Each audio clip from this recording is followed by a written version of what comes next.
to normalize getting married before having children. As a Christian, this made me upset, and I'm going to tell you why. The reason why so many people have turned away from Christianity and the reason why so many people have turned away from Christ is because of the judgment. Not the judgment that comes from Jesus, but the judgment that comes from Christians. God says, "Judge and you will be judged, condemn and you will be condemned."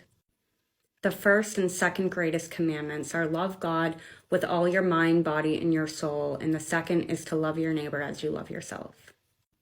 Do I believe in sex before marriage? No. Did I wait to have sex with my husband until marriage? Yes. Am I judging other people who do not do that? No, I'm not. We are not called to judge our neighbor. If our neighbor is living in sin, it is okay to recognize that. It is okay to acknowledge that, but we need to acknowledge that in a loving manner and not in a shaming manner. We are called to prove that God is real by the change in us.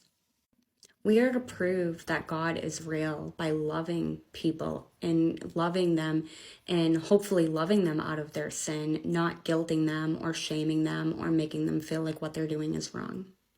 There was a point in time when I was living in sexual sin, and I met my now husband before I was saved. When I first met him, we were living in sexual sin and we were doing things that we should not have been doing. And when we got saved, we later made the decision to become born again and remain abstinent until marriage. That was a conviction I received. That wasn't something that I did because I had someone shaming me or guilting me or telling me that that's what I should do. Everyone's testimony and everyone's walk with God is different. And this isn't me sugarcoating sin. This isn't me saying sin is okay.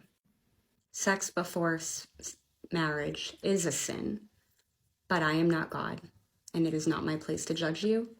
It is not my place to convict you. It is, however, my place to love you, regardless of what your sin is. Because while I may not sin sexually anymore, and while that creator of the video may not sin sexually, we are all sinners. And if either her or I say that we're free from sin, we make Jesus out to be a liar. One sin is not greater than the other. And that's the problem with Christianity. That's the problem with religion.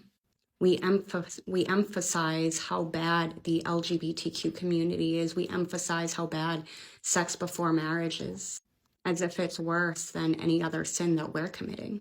And it's not. So on behalf of Christians, I'm sorry for this type of content. Do better.